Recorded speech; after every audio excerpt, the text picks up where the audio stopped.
Wait for it. Wait for it. Tekking Twist Prima version! Memoir of that cringy Saturday afternoon. You know what this video needs, guys? We need cotton balls. We also need candy.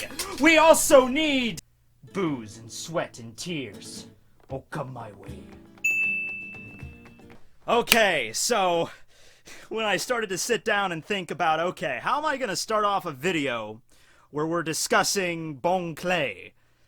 That's what I came up with. I hope it was good enough. I hope I did you proud, okay? So anyway, yeah, we're not talking actually about Bon Clay himself. That'll be a different character discussion at some point there. But you know what? I really, I haven't done a normal, like, Devil Fruit discussion video. I used to do those all the time, and maybe I just kind of wore myself out with them. The whole point of that series was there's a lot of Paramecia Devil Fruits that have a lot of weird abilities, so let's go through, like, the weirdest ones first. And there's still some of them that are pretty out there that I could definitely get to, but, I've always gotten requests to talk about Bon Clay and talk about his Devil Fruit, so I'm like, alright, we'll do his Devil Fruit first, then talk about his character later on. Right, so Mr. 2, also known as Bentham, that's his real name, I know it's kind of just lackluster, also known as Bon Clay, and then sometimes the names are actually combined together to just make Mr. 2 Bon Clay, which you have to pronounce that way every time. You have to, it's like a law. You can't just say, oh, that's Mr. 2 Bon Clay. No, it has to be, oh, that's Mr. 2 Bon Clay. And if you don't know the reference to that, many of you probably already do, but the joke in the reference is that all of the officer agents and the frontier agents in Baroque works, they operate in teams of 2. A male agent that's named after a number, so you have like Mr. 1, Mr. 2, Mr. 3, and then a female accomplice that is named after a type of holiday. Sometimes these holidays are all over the world, like Mrs. Merry Christmas or Miss Valentine's. Other times it's things that are very local to just Japan culture. So, for instance, it's Mr. 3 and Mrs. Golden Week. Golden Week is a festival, or I don't know if it's a festival, it's just kind of a... We're actually going on in Golden Week right now. That's why there was no chapter earlier this week. That goes on in Japan. We don't have that here in the United States. The situation with Mr. 2 is that because he's an Okama, he's a cross-dresser, he kind of takes up the male and the female parts of his team, of his unit, so to speak. So he takes place of the man, Mr. 2, as well as the female side of it, which is reminiscent of the Bon Festival in Japan, which is a time in the summer. It's a festival where you honor the spirits of your ancestors. So that's the reference there. And I think back in the original sketches, there was actually a female accomplice to go along with Mr. 2, but I guess Oda scrapped the concept. But hey, we got this in exchange, so I guess I'm not really complaining. He's definitely animated enough for 2 people. So, the Mane Mane no Mi, or the Clone Fruit, that is the Devil Fruit that Mr. 2 has, and, you know, in terms of anime abilities, it's not that weird. It's the copy ability. It's the ability that allows him to change his appearance into anybody else that he physically touches with his right hand. Touches your face, and then using his right hand, he can touch his face, and he can change into you. Not just your face, but your entire body. This is shown quite explicitly after he copies Nami's body, and then shows it off to all of the guys on the Straw Hat crew. You know, It does make things a little bit more awkward when you consider the sheer number of people on the Straw Hat crew that have just straight up seen Nami's knockers before. Not even knockers, like there was the scene in the bath where she literally just disrobes and just the happiness punch. I'm like, you saw everything, it's right there out in the open. I don't think Sanji did, because in the manga, Sanji never met Mr. 2 on the ship in the manga, so Mr. 2 never had a chance to copy Sanji's face. In the movie, Desert Princess of Alabasta, he was present on the deck of the ship, but he just kind of kicked away Bon Clay's hands, so he never got a chance to copy him either way. But yeah, so I don't know if Sanji was there. He definitely wasn't there in the manga. I can't remember if he was there in the bath scene. He might have been. If not, Sanji was in Nami's body at one point, so he's definitely seen her naked, so... I was getting off on a tangent, sorry, damn it. I made the stupid freaking choice. One of the first things I talk about with Bon Clay's ability is, like, okay, gotta talk about that time he transformed into Nami and then flashed the entire crew, yeah. I bet you were all expecting, like, when was that gonna be brought up? I'm like, well, here you go. All right, that's it. We're not mentioning it anymore. Okay, so when you have a transforming ability, the ability to copy someone's appearance, you got a lot of stuff you got to talk about here. A little bit of a diversity when it comes to writing this kind of ability. Like, for instance, does the person receive all of the abilities from the person that they're copying?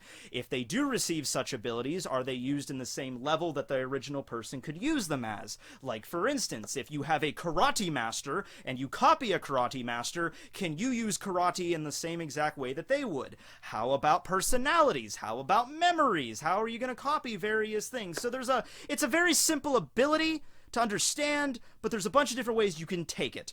The way that Oda took it with Mr. 2's ability, the Mane Mane no Mi, is that when he touches somebody with his right hand, he could copy them as they are currently, when they were touched, perfectly. All right? Now, the reason that this is important is because, not just because he touches, he touches Zoro. When he transforms into Zoro, he's just as buff and just as strong as Zoro was at that time.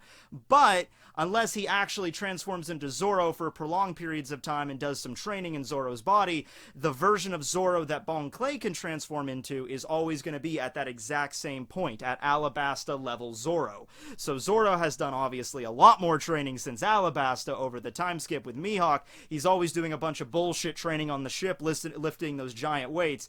So, I mean, in theory, Bon Clay could do that too. He could transform into Zoro, he's ripped, he could do some weight training as well, but that's not really Bon Clay's style, he's not just like let's pump some guns. That's not the kind of training he does. He's more about the acrobats and perfecting his Okama Kempo, and possibly new Kama Kempo now. That's just the style of training he does. So, that's one aspect of his ability, okay? If a user has a devil fruit, he also cannot copy that. So that's actually, I think that's a really good thing Oda did as a buffer there, just to make sure you don't have a character so overpowered. This was actually funny a few times when he transforms into Luffy, though, to kind of fool Magellan. And even though it's very obvious which one is the fake, not even the fact that he's wearing completely separate clothing, that's another issue, too. You can't obviously copy the clothing of the person. Sometimes you get lucky, because Bon Clay is smart with this shit, so he's usually smart enough to lure somebody. I'm gonna transform into a sexy lady, lure somebody in, then I can transform into my real body, Okama Kempo, kick them upside the face, knock them out, steal their clothes, touch them, then transform into them. So, yeah, but in the situation with Magellan, he just transforms into Luffy to try to kind of confuse Magellan. I think this was an anime-only filler, by the way. And he tried to mimic some of Luffy's moves, and he was like, Okama Pistol! Gum Gum no Okama Scythe! And doing all that stuff when obviously, Gatling, and he's just like, Gumu Gumu no Perverted Gatling! Magellan, you cannot possibly figure out which one is the fake now, can you? So, yeah, that's obviously something he can't copy. Now, the exception, though, with that is with Chopper. Not really, though, an exception. See, Chopper's base form, the form he was in before he ate the Hito no Mi, was this. This is his walk point. This is his standard reindeer form. This is what Chopper actually looks like, okay? However, whenever Bon Clay touched Chopper on the ship, he was in his human point, not his human point, he was in his brain point, he was in the little chibi form, okay? That's when Bon Clay touched him, and then when he transformed into Chopper, that's the form he took. And it depends on the version once again. I believe when it was in the movie, we get a full view of it, and when he touches his face and he transforms into Chopper, he actually shrinks down his entire body to the size of Chopper. I think in the anime, and I think in other versions, he just transforms his head into Chopper, and his body stays the same height. That's not an inconsistency, because he can do that. He has, the ability to actually do that. I'm just saying that in the movie adaptation, we get a better view of it. He has an ability called Mane Mane Montage, which allows him to mix and match various aspects. So, yeah, if he wants to just stay in his human form and get Chopper's antlers to just grow out of his head, he could do that. He could just be like, I just want the antlers, and he could just do that as well. We don't get to see that move too much. The only time he really used it is when he showed off the funniest face on the entire planet, and all it is just his face with Usopp's nose. It wins the day. It wins the day. Though I now want to see that, which I can think of a bunch of different mix and matches, like touch Perona and then Usopp, or maybe possibly Kaku. So, and then you get, you know, Perona's eyes, the beady little eyes, and then Usopp's nose, maybe Blackbeard's mouth, because he has that grin and he has, like, the missing teeth, and combine all that together. Who has the weirdest hair in the One Piece manga? I'll let you guys debate. Maybe Buggy, possibly. But we need to figure out, like, the absolute best combination. If we're combining hair, eyes, nose, mouth, and ears, how are we going to mix and match this to be the funniest spread out of all the One Piece characters that Mr. 2 could possibly touch? I want to hear some thoughts below. I might even feature, I would like to see maybe fan art of some of them. If I pick out the best one, get one of my artists to draw it, and I'll maybe, like, make a big to-do about it, because that actually sounds like something really funny to do. You know, all the different combinations you could come up with. So yeah, list off hair, eyes, nose, mouth, and ears, and which combination would be perfect. And you could keep Mr. 2 as well. I mean, you could still, like, oh no, his ears or his eyes are perfect the way they are. You keep those, or his haircut, little bowl cut haircut he's got going on. You can have that. Right, so the bottom line here is, though, that Mr. 2 did not actually copy Chopper's Hito no Mi. He doesn't have those abilities now. He can't transform into other Chopper's forms. He can't transform into his heavy point or his walk point or his monster point or anything like that. Only his brain point, because that's what Chopper was physically existing as when he touched him. Obviously, as you could probably tell, this fruit is perfect for, you know, infiltration and deception, and it was used to great effect in Impel Down. I would like to assume that the staff at Impel Down might have actually even known about what his devil fruit was. If they didn't, I mean, it makes sense. But even if they did know, it's something that you can't even really guard against. Because when Mr. 2 copies somebody, he copies their voice, he copies exactly how they look, and if you just get the right uniform to go with, then if you see Magellan walking around Impel Down, you're not going to stop for a second like, wait, are you really Magellan? How many shits do you take every day? You know, like, that would be the smart thing to do, but they can't do that with everybody in the prison at all times. You just assume that's Magellan, he's the warden, don't mess with him. But you can get around it. He does not copy your memories, and he does not copy your personality, so if Mr. 2 does not know the way that you normally act, and you've seen the way that Mr. 2 normally acts, which that tends to bleed through, you know, unless the person you're talking to is just, you know, so busy they don't tell the difference, or if you just keep your answers really basic, you know, if someone asks you, like when he was Hannibal, and they were taking the prisoners down to level 5, there was a moment where, you know, he's looking at the list, and he's like, what happened to these prisoners? And the guards are like, oh, don't you remember, Vice Warden? He had to play the whole, oh, yeah, yeah, right, of course I know all about what happened, but how about you tell, what happened to these 2 prisoners here? Yeah! I'm amazed. Has that ever fucking worked, ever? Like, if you've ever been pretending to be somebody and you were mistaken for somebody, has that ever, well, I obviously know what you're talking about. Like, yeah, I know the passcode for that door, but, you know, just so you could, you know, confirm to me that I know that you know that I know, how about you tell me the passcode? You know, or better yet, just type it in. Yeah, I just love that trope, how that works so many times usually. Right. But, yeah. He, you know, turned into Nami to lure Hannibal away, and then turned back into himself, kicked him upside the head, tied him up, and then took his clothes, and then, boom, people just assumed he was Hannibal. Even to the very, very end of the Impel Down arc, when they were in the climactic moment where they were escaping the prison, and they needed the gates of justice to open, he copied Magellan, and he turned into him. He somehow got an exact duplicate of Magellan's clothing, not really sure how he got those, because, you know, if you see, he would have had to backtrack all the way to level 4 and then grab the clothes. I guess he could have taken the elevator back up to the control room. Whatever, I'm thinking too much. This is too much Ocean's 11 in my One Piece. But the point is, yeah, he got Magellan's clothes, turned into Magellan, walked right into the control room, and he's like, alright, now, when that escape ship gets close to the gates of justice, here's what I want you to do. Open the gates of justice. Are you sure, sir? That seems like the opposite of what we should... No. I'm Warden Magellan. I take awesome shits. They'll never know it coming. Did I mention I take awesome shits? Yes, you do. I take a lot of shits. I'm Magellan. And they just did it. It was like, okay, sure, sir. And then they got free. And then badass epic moment where Magellan finds out, and then he turns into him. And the funniest thing, though, about his ability is that you get to see characters do things, or Oda gets to draw characters doing things that would never do. You know, like you have Magellan being like, it's me! Hi! You know, and then with Zoro is the same thing, you know, when he transforms into Zoro and he's doing all his goofy expressions. It's funny seeing Zoro make those kind of, those expressions there, right?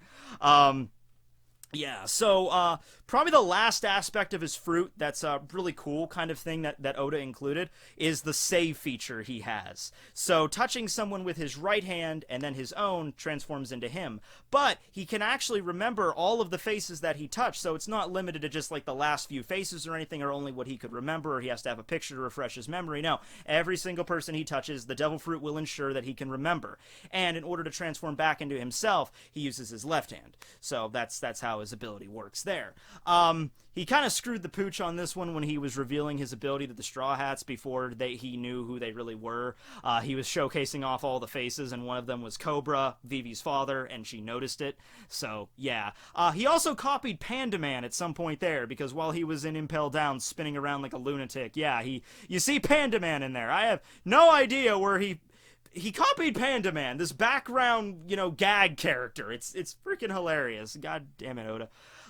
But anyway, yeah, I know this isn't a discussion about him, but I just want to discuss, you know, where he's at right now, because some people I still see every now and then, people think he's dead. Bon Clay, even when I sent out a tweet to do this video, like, less than an hour ago, I had someone said, well, it sucks he's dead now. Bon Clay is not dead, and he shall live forever! He was last seen in a cover page from the Where Are They Now segments, chapter 666. That's probably a good sign.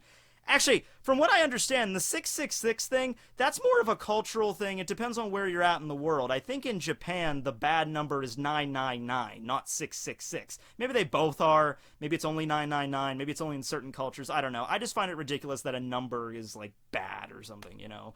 I work as a cashier, and sometimes people's, not very often, but sometimes people's totals will come up to 666, and they'll literally, oh, shit, I have to buy something else. So give me a receipt cup. I have to change the number off. And I'm like, I'm sitting there staring at them like, dude, it's just a number. I'm like, okay, fine, whatever. Beep, here you go. Your total is, you know, 752 now. Okay. Oh, dodged the bullet there. Like, okay, buddy. But anyway, yeah, chapter 666, you see him there. He is the new queen of New Kama Land after the departure of Ivankov, and he's keeping the upkeep of that place. And it's not the same flair, I guess, as when Ivankov was running it, because Ivankov's Devil Fruit, the Hormone no Mi, which I also did a video about that, allows him to transform other people around him, whereas Mr. Two's, he could transform into only the people he's copied. Doesn't matter the gender, and also I guess it doesn't matter the animal in Chopper's case. And in that situation, though, he can't pass it on to other people. So, but he's still open to the idea of the new Kama and everything like that. So it's still probably just as of a fun place in the daily musical numbers as it was when Ivankov was running the show. So, yeah, way to go, Bon Clay. You keep it up. And I think everybody wants to see him back again. Mr. Two is such an awesome character. He transformed from like this, oh, okay, so there's this villain character in the Alabasta arc, and he's a cross-dresser, and maybe, you know, I don't want to get too into it on that end. I'm just saying that maybe back then people might have been a little bit more weirded out about that, you know, that kind of type of character in One Piece, and you thought, oh, it's just a one-off. But Oda went full throttle with it, and the whole New Kama Land and the introduction of Ivankov, I think those are great characters. You know, and I think Oda did a great job of that. So, yeah, I think he's a fan favorite, and I think people want to definitely see him and Ivankov back again at some point. So, yeah, Mr. Two, Bon Clay, want to see you again. Let me know below on what you think about the Mane no Mi, and let me know about those combinations for the goofiest face in all of One Piece. No, you can't use my face. I know you. Probably my lips. I get told my lips are very prominent. So, anyway, thanks for watching, everybody. That's an awkward point to leave it off on, but yeah, have a great one, everybody. Tekking101 signing out.